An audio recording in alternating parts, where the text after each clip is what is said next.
creative writing and coffee sales.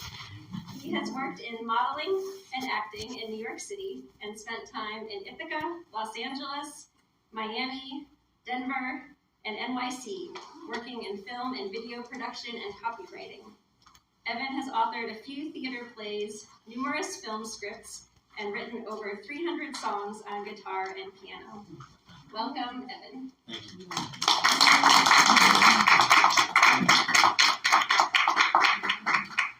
Shocking to be here. No, it's fantastic. So I wrote this piece in 1988. This is an excerpt. We changed it a little tiny bit to bring it up to date a little bit. We used no AI. Spell check. It's called The Downstairs Neighbor. And I have a little music that goes along with it. That autumn, she lived above him in the aging brick apartment building near downtown. She often listened to the sounds that rose up from his flat below through the stained oak floor. She would lay a warm ear against the cool wood and eavesdrop on his world. She seemed to disappear and float quietly in the muted room below. It often became a remote island in her mind. When she listened, and she always listened, she heard the downstairs neighbor's every move. The radio was left on a lot, most of the time hurrying with old-time piano tunes or moaning with news on the hour. She felt she knew her downstairs neighbor by the music he played. It was vintage jazz stuff, the scratchy songs with the pining vocalist and the sultry saxophone. Sometimes the radio made her sad. The news was often turned up loud during the broadcast, then quiet but audible when the gray and gloomy stories were over. She would often roll over and stare at her milky beige ceiling, the old stucco vibrating and undulating with the light's changing mood. She believed her stirring thoughts caused the light to change. And once again, she'd close her eyes and listen to her heart lightly sounding against her ribs. Sometimes her manual typewriter clicked and popped as she banged out a few words a day, maybe a page or two. When creating a poem or working on a piece of prose about a feeling or a moment, her lips sometimes mouthed the words as the post-war Olympia typewriter inked the letters on the paper. The wire trash bin was, of course, filled with crumpled rejects. She liked to write, but it was sometimes arduous and frustrating.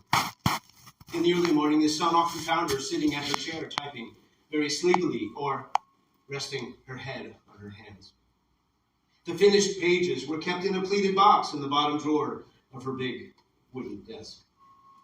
You see, there was a long term of unemployment where she stayed in her apartment and wrote a poem or two, played solitaire, read some used books, or flipped through some found fashion magazines. She would watch the other tenants come and go, wondering who lived where, and guessing all the while about the style of their furnishings and the color of their carpeted bedrooms. When the downstairs neighbor came home, she would sit completely still and listen carefully as his door squeaked open and banged shut. His keys would land in a wooden bowl on the table in the foyer, and the hinges of the hall closet would whine lightly when he hung up his coat. The closet door clicked and rattled as it was closed. See, the apartments were identical in size and design, so she knew exactly where he was as he moved through his flat. She tiptoed above and around him as he ran a bath, made some phone calls, or boiled water for dinner. There were no substantial rubs, she surmised, as she could hear his shoes clacking down the hall to the bedroom. From the trash cans behind the building, she found out the guy drank a whole lot of red rose tea. She then became an avid tea drinker and made a small but serious ritual about each and every cup. When his phone was dialed, it let out a winding sound like the whir of an old elevator slowing down. She tried to make out the numbers, but the length of time it took for the dial to stop. His phone was often hung up with a random slam. She oddly felt a pang of jealousy when he spoke on the phone to the people in his life, calling them love, darling, and babe. She wondered about these people. Like, what sex are they? Male? Female? Them? They? Were they beautiful or ugly? Young, old? Were they well dressed? Were they tall or short, slim, broad, or what?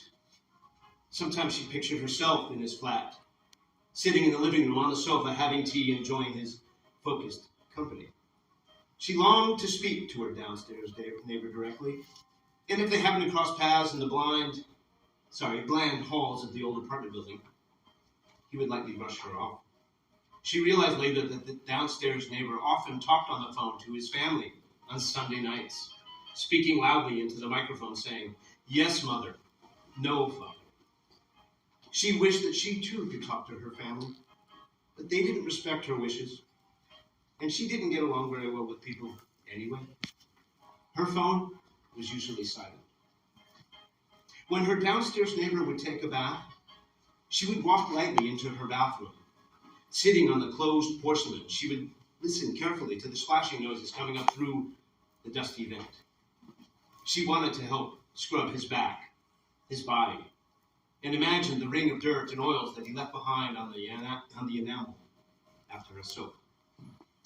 The silly and endearing desire to clean the tub after him shook her with a cool chill. When her thoughts would sometimes swerve into snarled images of romantic lust, weddings, marriages, babies, children, and white picket fences, she would quickly throw on an overcoat and go around the block for a brisk walk. Moving by the building, she would peer up at the second-story window of her neighbor and hope that maybe, by accident, she would get his attention. Walking around the block a couple times, she'd lean against the slanted tree beneath his windows and stare at the panes of glass reflecting the dusky sky.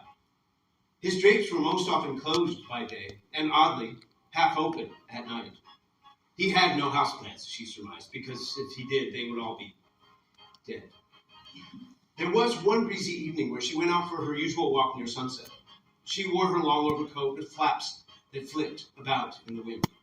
The cold air chilled her as she bounded around the block.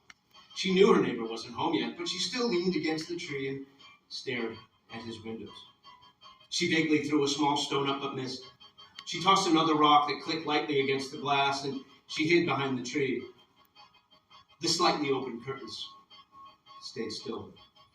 Walking away slowly and looking up at the window, she seemed to hover over the crunching autumn leaves dropping quietly through the cool evening air. That night, she had a brief dream. It was a conversation with the downstairs neighbor, something simple but significant. She woke with dry lips and couldn't quite discern if the experience was real or imagined. The tea kettle squealed as she broke away from her steamy memories. After noon, she went out that day with her valise, a second-hand boxy leather briefcase, wearing an odd pastel plaid skirt and a white chemise with a frilly, feminine pink bow tie. Her camel hair coat was awkwardly sashed across the waist, and her black beret was tilted tight on her head. She looked like a slightly overdressed meter maid. Her flat, dainty, and sensible shoes were completely out of place, and she felt a bit shaken by the bumpy bus ride to the business center. "The receptionist position has been filled," the front desk lady said with a smirk on the second floor of the ugly glass and steel office building. "Thanks for coming by." She stood there in her creamy overcoat, still to the naked eye, but shivering in her skin, a bit speechless. "You're welcome," she said, and took a step back, spun around in slow motion and left the room. Her shoes clicked and scraped on the worn stairs she had just come up. She simply and always just wanted to be a writer, a smart, successful author of mystical stories, ethereal poems, interesting prose, and the best-selling epic tales of adventure, world travel, and enthralling romance. She didn't just want to be employed answering phones. On the way home from the empty job search, she kicked through the layers of dry leaves and finally made her way to the front steps without looking up, her flats scratched against the pitted granite stairs. When she entered the echoing foyer, surprisingly, her downstairs neighbor was leaning a shoulder and then his back against the whole bank of dull brass mailboxes. He was reading a lavender-colored and floral perfumed letter, and stood up as his upstairs neighbor entered the area. She stood perfectly still, smelling the flowery air and holding her keys with great purpose.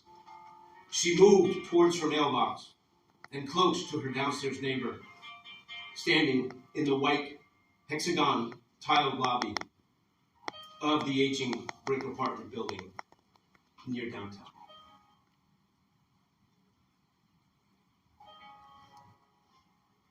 The end.